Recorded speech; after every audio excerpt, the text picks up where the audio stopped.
నిధి వీరదశమి నాడు గెలిచి ఓడిన యోధాగ్రేసరుడు. మహారాజు, మహామంత్రి, రాజగురువు, సర్వ సైన్యాధ్యక్షుడు మందిరం మధ్యలో పిడుగుపడ్డట్టు అదిరిపడి నిర్ఘాంతపోతూ చూశారు. అందరి నోళ్లు తెరుచుకున్నాయి. అందరి కళ్ళు గిన్నెల్లా విచ్చుకున్నాయి. రాజగురువు మేధావి ముందుగా నివ్వెరపాటు నుండి తేరుకున్నాడు. అతని తల నెమ్మదిగా మహారాజు వైపు తిరిగింది. మహారాజా. మహారాజు నందికేశ్వరుడు ప్రశ్నార్థకంగా చూశాడు. ఈ సమావేశానికి మన రాజవైద్యుడిని పిలిచి ఉంటే బాగుండేది. రాజవైద్యుడా? గురుదేవా, దేనికి? మన ఆస్థాన జ్యోతిష్కుడి మానసిక స్థితి పరీక్షించి ఔషధ ప్రయోగం చేసి ఉండేవాడు. నందికేశ్వరుడు కళ్ళు చిట్లించాడు. సత్యసంధుడు, వీరకేసరి పక్కున నవ్వారు. జాతకరీత్యా నిధి సంగ్రహయోగము, గ్రహాల వీక్షణ రీత్యా ధైర్య సాహసాలు, బుద్ధి కుశలత, సమయస్ఫూర్తి కలిగిన వాడైన యోధుడిగా నా జ్యోతిష జ్ఞాననేత్రంతో దర్శించి ఆ యువకుడిని ఎంపిక చేశాను. ముఖ్యంగా సర్పభయం అనేది అంటని జాతకం అతనిది. జ్యోతిష జ్ఞానంతో పాటు కొంచెం లౌక్యం కూడా ఉండాలి ముక్కంటి, మేధావి ఆక్షేపణగా అన్నాడు. నా పితామహులు నేర్పించిన విద్యకు, ప్రభువులు నాకు ప్రసాదించిన ఉద్యోగానికి లౌక్యం అవసరం లేదు ఆర్య, ముక్కంటి గంభీరంగా అన్నాడు. ప్రభువులు అనుమతిస్తే ఒక విషయం మనవి చేస్తాను. చెప్పండి. వీరదశమి నాడు పెద్దలు అతని గెలుపును గేలి చేశారు. పరాజయాన్ని పల్లకిలో మోశారు. ఇది నింద కాదు, నిజం. మన యువకుడు కేసరికి ఏం జరుగుతుందో ప్రత్యక్షంగాను, నిధికి ఏం జరుగుతుందో పరోక్షంగాను వెల్లడించాను. నిర్ణయించే అధికారం, విమర్శించే అవకాశం నాకు లేవు, అవసరం లేదు కూడా. కేసరి విషయంలో రాజకీయమైన స్వార్థం ఉంది కొందరు పెద్దలలో. నిధి సంపాదనకు నిధి అనే యువకుడిని ఎన్నిక చేయడంలో నా స్వార్థం లేదు. అంగీకరిస్తున్నాం, నందికేశ్వరుడు తల పంకిస్తూ అన్నాడు. ప్రభువులకు ఒక మనవి. పర్వత గర్భములో నవనిధులు ఉన్నాయని నిధి సన్నిధి గ్రంథం వెల్లడిస్తోంది. నవనిధులు ఉన్నాయని నా గణన వెల్లడిస్తోంది. విషసర్పాల విశిష్ట సంరక్షణలో మూలుగుతున్న నవనిధుల్ని కోశాగారానికి చేర్చే శక్తియుక్తులు నిధి అనే యోధుడికి ఉన్నాయని కూడా నా గణన చెప్తోంది. కర్తవ్యం గురించి ఆలోచించడం, ఆచరణ గురించి నిర్ణయం తీసుకోవడం ప్రభువుల ధర్మం. ముక్కంటి ముగించి తన ఆసనం వైపు నడిచాడు. మందిరంలో నిశ్శబ్దం అలుముకుంది. నందికేశ్వరుడు ఏం చేద్దాం అన్నట్టు రాజగురువు వైపు చూశాడు. నవనిధుల ప్రస్తాపన ఆయనలో ఏవో ఆశలను రేకెత్తిస్తోంది. సుభిక్ష రాజ్యం ఏ పూటకు ఆ పూట అన్న రీతిలో సాగుతోంది. జ్యోతిషం నిజమై నిధి కోశాగారానికి తరలి వస్తే తరతరాలు పరిపాలన ఘనంగా ప్రజారంజకంగా సాగుతుంది. గురుదేవ, ఇది మీరు మార్గదర్శనం చేయాల్సిన సమయం, నందికేశ్వరుడు అన్నాడు. ముక్కంటి ముమ్మాటికి అక్కడ నవనిధులు ఉన్నాయంటున్నాడు. ఇంతవరకు ఆ స్థానానికి సంబంధించినంత వరకు అతని జ్యోతిషం తప్పు కాలేదు. మేధావి లౌక్యంగా అన్నాడు.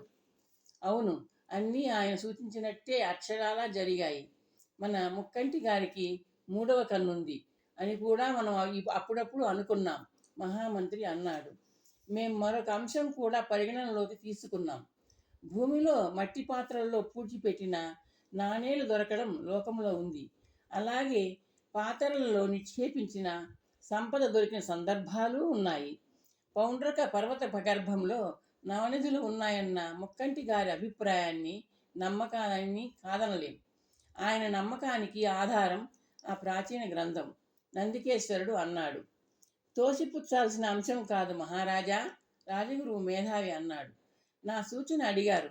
మన రాజ్యంలో మారుమూల ప్రాంతాలలోని శిథిలాలయాలలో విగ్రహాలున్న చోట భూగర్భంలో నిధులున్నాయని తవ్విన సందర్భాలు, నిధులు దొరికిన సందర్భాలు ఉన్నాయి. పర్వత గర్భంలో నవనిధులు ఉన్నాయని మన దృష్టికి వచ్చింది. ఉన్నాయో లేవో తేల్చుకోవడం తప్పు కాదు. ఆ నిధుల మీద మనకు అధికారము ఉంది, అవసరము ఉంది. ప్రయత్నించడం మంచిదే. నిధి అనే యువకుడి ప్రస్తాపనతో మాత్రమే నేను ఒక ముక్కంటిని విమర్శించాను. అవును, ఎవరు ప్రయత్నించాలో మన ఆస్థాన కార్తాంతికులు చెబుతున్నారు. అది ఇబ్బందికరమైన అంశం. సత్యసంధుడు అన్నాడు. నాకొక ఆలోచన కలుగుతోంది. వీరకేసరి అన్నాడు. ఆలోచనలకు కలబోతనే ఈ సమావేశం. చెప్పు వీరకేసరి, నందికేశ్వరుడు అన్నాడు. మనవాడు కేసరి త్రుటిలో మహావీరహారం చేజార్చుకున్నాడు గాని మహాయోధుడే. ఇది అందరికీ తెలిసిన సత్యమే. కేసరిని నవనిధుల పని మీద పంపితే మహారాజుకు కాబోయే అల్లుడు, కాబోయే మహారాజు సుభిక్ష రాజ్యం ప్రజల కోసం అద్భుత సాహసం చేసి ప్రాణాలకు తెగించి నవనిధులను సాధించుకు వస్తే అది తనకొక కీర్తి కిరీటం అవుతుంది. నవనిధులతో పాటు ప్రజల అభిమాన నిధి కూడా ఇబ్బడి ముబ్బడిగా లభిస్తుంది. వీరకేసరి అన్నాడు. వ్యవసాయం ఎవరు చేసినా మాకు అభ్యంతరం లేదు. మాకు కావలసింది ఫలసాయం. నందికేశ్వరుడు చిరునవ్వుతో అన్నాడు. మహారాణి గారి మేనల్లుడు నవనిధుల్ని మూటగట్టి తెస్తే అది మాకు గర్వకారణమే. ఆ అంశం గురించి మరొక్కసారి పరిశీలించమని మన ముక్కంటి గారిని అడుగుదాం. ప్రభువులు అనుమతిస్తే మహామంత్రి అన్నాడు. ఎందుకంటే ఆ యువకుడు నిధి గాయపడిన మనసు. అందుకు అభ్యంతరమేముంది? నందికేశ్వరుడు అన్నాడు. ఆర్య, ముక్కంటి, మహామంత్రి సాభిప్రాయంగా అన్నాడు. కేసరి జ్యోతిష్కుడు ముక్కంటి అరచేత్తో నుదురు రుద్దుకుంటూ ఆలోచిస్తున్నాడు. కేసరి ధైర్య సాహసాలు ఉన్నవాడు. ప్రాణాలకు తెగించి ప్రయత్నించే తత్వం ఉన్నవాడు. పట్టుదల, పరాక్రమం, యోధాగ్రేసరుడికి ఉండవలసిన లక్షణాలన్నీ ఉన్నవాడు. అవసరమైతే పూజలు, హోమాలు, శాంతులు చేద్దాం, వీరకేసరి అన్నాడు. సరే, పెద్దల తృప్తి కోసం ఇక్కడే పునఃపరిశీలన చేస్తాను. ముక్కంటి ఒక తాళపత్రాన్ని కవిలిలోంచి తీస్తూ అన్నాడు. తాళపత్రాన్ని పరిశీలిస్తూ వేళ్లతో లెక్కించుకుపోతున్న ముక్కంటిని అందరూ ఉత్కంఠతో చూస్తున్నారు. గణన ముగించి ముక్కంటి అందరినీ కలయజూశాడు. నవనిధుల సంపాదనకు ధైర్య సాహసాలు, తెగింపు, పట్టుదల ఇవన్నీ అవసరమే. ఈ లక్షణాలన్నీ మన వీరకేసరి పుత్రుడిలో అపారంగా ఉన్నాయి. అన్నీ ఉన్న వ్యక్తికి మొన్న అపజయం ఎదురైంది. అందుకు కారణం గ్రహస్థితి. అలా ఉంచితే మన కేసరి గ్రహస్థితి సానుకూలంగా లేదు. ముఖ్యంగా ఐశ్వర్యకారకుడైన గ్రహదేవత వీక్షణ వక్రంగా ఉంది. మానవ ప్రయత్నానికి గ్రహవీక్షణ శుభంగా తోడు కావాలి. మనం చర్చిస్తున్న అంశం అద్భుతమైంది, అంతేకాకుండా అపాయకరమైంది. బుద్ధిబలం, భుజబలం చాలవు, దయోబలం తోడు కావాలి, గ్రహబలం తోడు కావాలి. నా గణనను అనుసరించి యువకుడు కేసరిని నవనిధుల కార్యం మీద పంపకపోవడం మంచిది. ఎందుకంటే సందేహించకండి ఆచార్య, చెప్పండి, నందికేశ్వరుడు ఆజ్ఞాపించాడు. గ్రహస్థితిని, లక్ష్యాన్ని, కాలాన్ని, స్థలాన్ని ఆధారంగా చేసుకుని చెప్తున్నాను.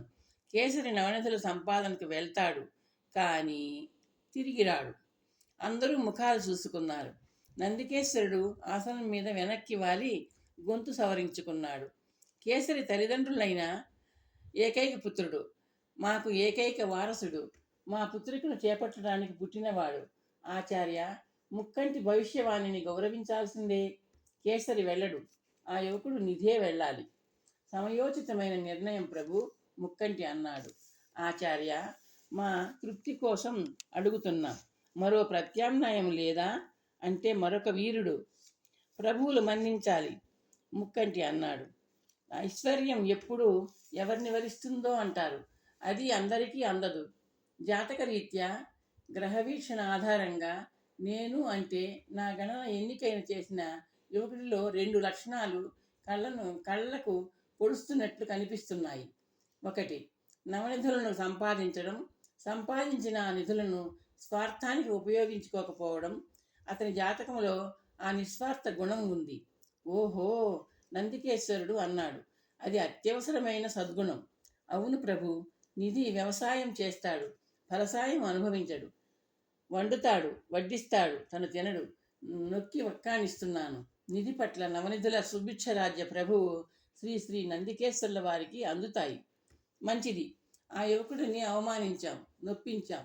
తప్పు ఒప్పుకొని అతన్ని మహాసాహస కార్యానికి ఒప్పించుదాం, నందికేశ్వరుడు అన్నాడు. వసుదేవుడంతటి వాడు గాడిద కాళ్ళు పట్టుకున్నాడంటారు.